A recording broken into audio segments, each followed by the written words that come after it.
Are you concentrating all your assets in U.S. stocks alone? Do you believe the S&P 500 alone is enough? The answer is simple. Look beyond your borders. Seize the remaining 40% of opportunity. Why does this work? This slide explains it all.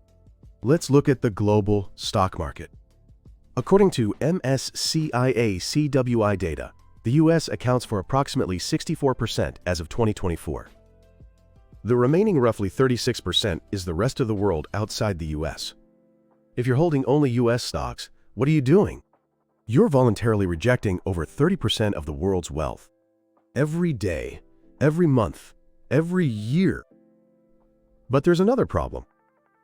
Today's U.S. market is extremely skewed toward a handful of massive tech companies. The top 10 holdings in the S&P 500 alone account for over 35% of the entire index.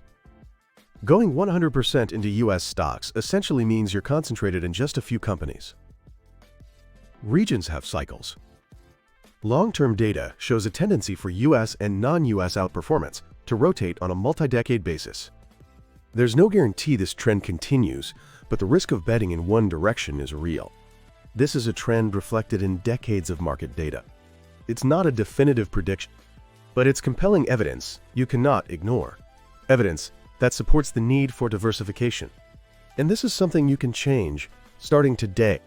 2 funds VTI plus VXUS or 1 fund VT.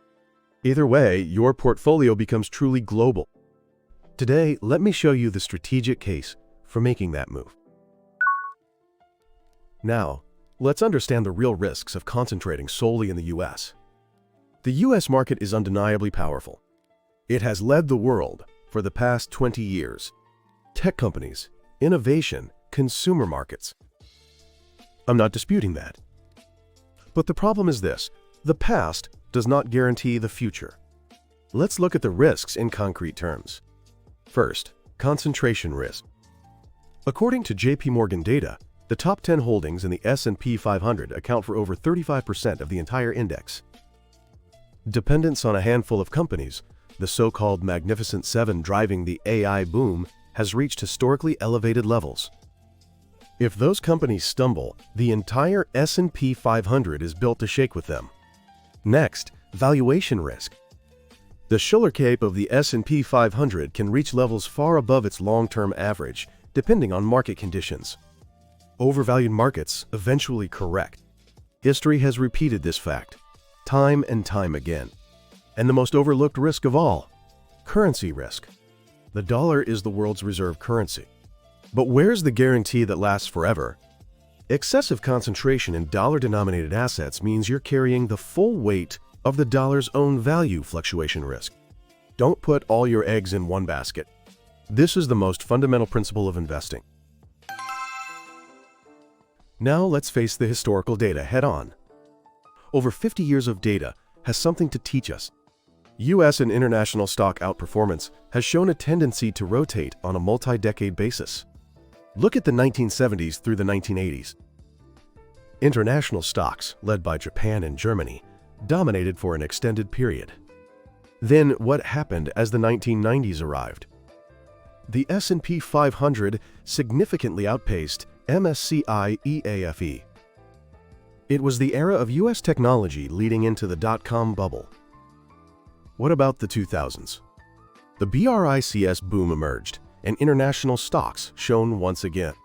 And from the 2010s onward, U.S. tech giants led by GAFAM established overwhelming dominance right up to the present. Here's the critical point. This cycle does not operate on a fixed, predictable schedule. Overvaluation, undervaluation, currency conditions, economic cycles, these interact in complex ways to drive the shifts. But there is one thing I can say with absolute clarity. No single region has ever maintained dominance forever, not once in history. And right now, the U.S. market's share of global market cap has climbed to roughly 64%, with stock concentration also at historically elevated levels. No one knows when the next cycle will turn. That is exactly why diversifying now matters. Next, let's talk about the most overlooked factor of all, currency diversification. Assume you hold only dollar-denominated assets. What happens if the dollar drops sharply? Through dollar-denominated valuations and import prices, the real value of your assets takes a hit. This happens quietly, completely independent of your investment returns. What happens when you hold foreign currency assets? In periods when the dollar falls, assets denominated in other currencies tend to act as a cushion. This is the fundamental logic behind currency diversification. Let's look at history. After the Plaza Accord in 1985, the dollar fell sharply. From its highs around 2002 to its lows around 2008, the dollar experienced another major decline. In those periods, investors who held foreign currency assets benefited from a meaningful buffer effect. Look back at the period since 2022. Major economies moved rapidly to raise rates, and currencies, interest rates, and equities all shifted dramatically at the same time. Currency imbalances amplified portfolio volatility in that kind of environment. Currency diversification is not a system designed to always profit, but it is a design built to prepare for unexpected swings. One important caution: the effectiveness of currency diversification varies based on your country of residence, your spending structure, and inflation differentials. The same currency move hits someone living on dollars very differently than someone living on yen. Never forget to build your strategy around your own home currency. Now let's talk about emerging markets with the latest data. The old BRICS framework has changed. Today's emerging market investing carries a different story than it once did. Look at India. According to IMF data, India's GDP growth rate has held at an annual rate of 6% to 7%. 1.4 billion people, an expanding middle class, explosive growth in the technology sector. Its stock market capitalization has expanded rapidly. And what about China? Despite its massive consumer market, it's navigating a structural transition, real estate sector stress, deflationary pressures. China's weight in the MSCI Emerging Markets Index has declined from a peak of roughly 40% to the 20% range in recent years. The market has already started pricing in China's transformation. These countries' stock markets do not move in perfect lockstep with the U.S. market. In normal conditions, the correlation between U.S. and emerging market stocks can be lower than between developed markets. That is the source of diversification benefits that reduce overall portfolio risk. But let me be honest about one point.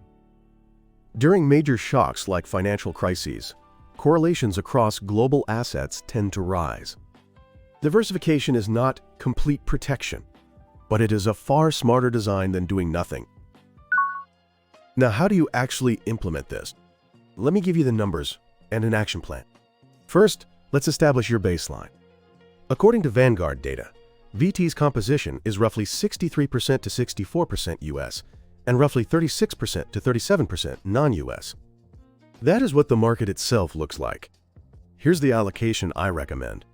60% US, 40% non-US. Why slightly underweight the US versus market cap weighting? The current US market sits at historically elevated levels, both in market cap share and stock concentration. Intentionally tilting slightly underweight is a conscious response to concentration risk. This is a risk management decision. There are two implementation methods. Method 1, VTI plus VXUS. VTI covers the entire US market. VXUS covers the entire world outside the US. As of 2025, the published expense ratios are 0.03% per year for VTI and 0.07% per year for VXUS. Note that expense ratios are subject to change. Always verify against the latest prospectus. This method is for those who want to control their own allocation ratio. Method 2, VT alone. You hold global equities in a single fund. As of 2025, the published expense ratio is 0.07% per year. It automatically maintains global allocation at market cap weighting. This method is for those who want to prioritize simplicity above all else. Rebalancing once a year is generally sufficient. However, if a major market move causes significant drift from your target allocation, an off-cycle rebalance is a valid approach. One more point to add. Depending on your country of residence, tax treatment, and account type, splitting VTI and VXUS may be more practical. Verify what makes sense for your own situation. Now, let's lock in today's key points. Here's today's summary. First, U.S. stock concentration is more concentrated than you think. The U.S. weight in MSCI has climbed to roughly 64%, and within that, a handful of large-cap AI-related stocks are driving the market. Going 100% into the S&P 500 puts you in a state that is practically equivalent to concentrated exposure to just a few companies. The principle of not putting all your eggs in one basket. Right now, this matters more than ever. Second, history teaches us about cycles. International stock dominance in the 1970s and 80s. U.S. reversal in the 90s. International stocks come back in the 2000s. U.S. redominance from the 2010s onward. This cycle has no fixed schedule, but not once in history has one direction lasted forever. Preparing for the next rotation is the smart choice for long-term investors. Third, keep implementation simple. VTI plus VXUS or VT alone. Based on published expense ratios as of 2025, global diversification is achievable for 0.07% per year or less. Complex strategies can't be sustained. Simple systems build wealth. What does your portfolio's allocation look like right now? If you're 100% in the S&P 500, was that an intentional choice or something you simply never thought about? Share your strategy in the comments. Your asset allocation plan, your questions, your success stories. All of it becomes the wisdom of this community. Thanks for investing your time with me today. On this channel, I break down how to architect your wealth using numbers and strategy, not emotion, covering everything from international diversification and asset allocation to the power of compounding and a concrete blueprint for financial freedom. If you're serious about building your wealth, subscribe and turn on notifications so you never miss the next strategy. See you in the next one.